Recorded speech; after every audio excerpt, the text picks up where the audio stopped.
the day that Biggie ended up getting, the incident with Biggie at the Vibe Party, can you tell me from your perspective what you remember about that day as far as security goes, as far as the death row artist goes, anything that sounded out of place or anything where were you gonna go to the Vibe Party? Were anybody in death row gonna go to the Vibe Party? Or what do you remember basically from the day that the Biggie incident happened? Well, I remember the day was first it was a celebrity basketball game that day.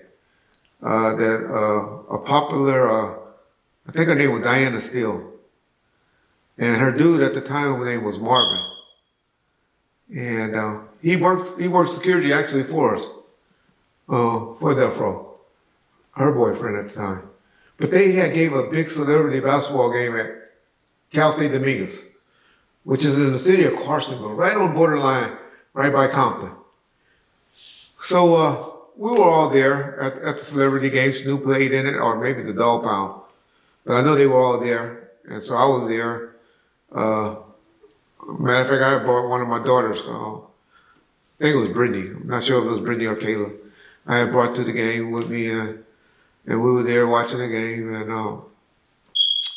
And Snoop called me over there. I was like, Reg, because Luke was there. He was like, man, Luke gonna need security tonight because they're going to this vibe party, and we're gonna go to this party, and he gonna be out there in LA. And for some reason, I just got a bad vibe. Snoop kept saying that. Luke needs some security.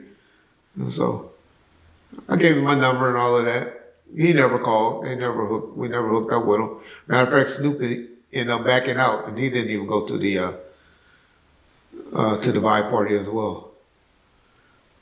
Just thinking back on it now, I'm not trying to put anything on Snoop. I just always found this suspicious or funny that how Snoop was acting that day as far as security and being out there. But it could have been because of what just had happened to Pop and him being out East Coast or South, being out in LA. He was just being protective of guys that he really cared about. But I remember that happening. I remember seeing Biggie in the parking lot at the game, at the celebrity game. He never came out and went in there.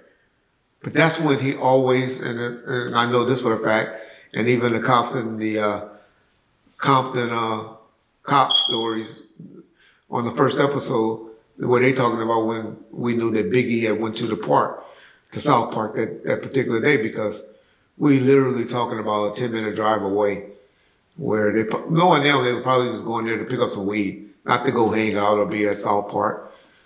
They were probably going over there to see some females or pick up some weed. But I know for sure they drove over to South Park that night, because everybody in Compton talked. And, somebody like Biggie going to a park in Compton, that's big news. It gets around.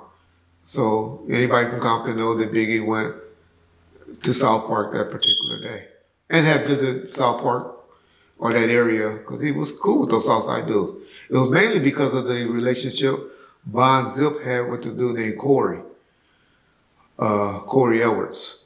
And that was really the connection with Biggie and Zip, Von Zip, and all of them, even though Keefy wanted to make it seem like it was him. It was really Corey who was the contact person for Puff and Zip and Biggie and all of them.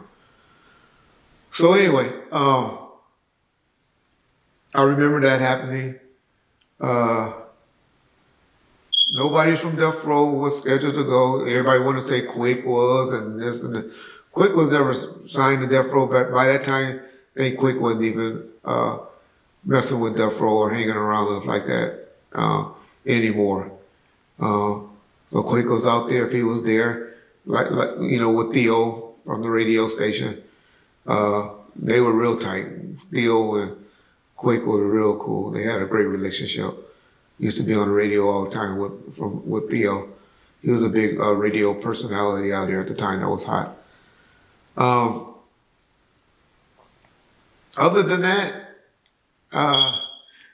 nothing other than like I said, Snoop was really on that security conscious that particular day. So I know he had no inside knowledge. Not trying to sit up there and put that out. Snoop did not have any inside knowledge of what was going on. But it was just finding strange that he had taped that episode with Steve Harvey on the Steve Harvey show with Puff,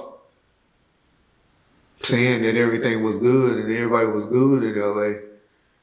But he was really, really acting paranoid and strange on that particular day after doing that taping. And so, other than that, I don't remember anything else that was outrageous or outstanding. And no, there was no death row artist.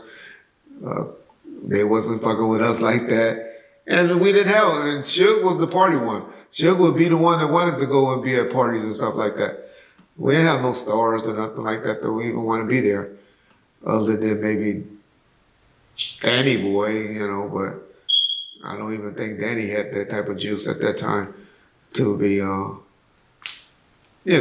have a security guy to go and accompany him at a vibe party. We didn't have that cachet after that. And quite frankly, nobody really wanted Death Row around during that time because of what had just happened to Pac. And Suge have just got convicted. Now everybody know he's going to jail now for 9 years, on a 9-year sentence, which if y'all know anything about the judicial system, you don't do, the whole 100% of the time. At the most now it's 85%, but even back then it was only 50%. So that's why he only did like five years on that sentence. When Snoop did the episode with Puffy for the Steve Harvey show, what was Death Row in particular, if you know, what was Suge's reaction when he either saw it or heard that Snoop had done an episode with Puffy? Like us, we didn't know, because pretty much by that time Snoop was doing his own thing, and he still had my 2 security guys with him, but I wasn't asking give me a daily report or anything like that. Marcus and Kenneth, he still had them with them. But we didn't know about it. We didn't hear about it. Didn't think anything about it. Sharita wasn't no longer managing him, so whoever was managing probably set that up. So we didn't hear about it until it aired. I didn't go into prison and start talking to Suge until about July or June of '97. That had aired sometime in March, I think. Well, before March. I think it happened before Biggie's death, because I don't think they would have aired it. So it had to come out like February or March, first part of March or February when it aired. Don't know what Suge, I'm sure he heard about it, He didn't have TVs in the county jail and stuff like that. So everything he got, just like now, I think he's pretty much getting second-handed. And when you get stuff second-handed, man, when shit come back to you after just got to a third person or something like that, boy, shit change. Man, stories changing. So how did he get it? I don't know, but I remember us talking about it because, like I said, during those 5.5 years that nigga was sitting in jail, man, we had a lot of conversations. We was able to talk and relive a whole lot of stuff. Because you had people things coming up, Russell Poole running around doing stuff, talking, documentaries coming out. And so, you talk about stuff during that time. But the one thing I do remember that his opinion always has been is, I don't know how that nigga think he can start a war he didn't start. Stop a war that he didn't start. It's the only thing I ever heard him say about that situation with Puff. So how can he nobody respects Snoop like that. Snoop ain't got no juice in LA like that. How do he think, it's funny to me, how do he think he can stop a war he didn't start?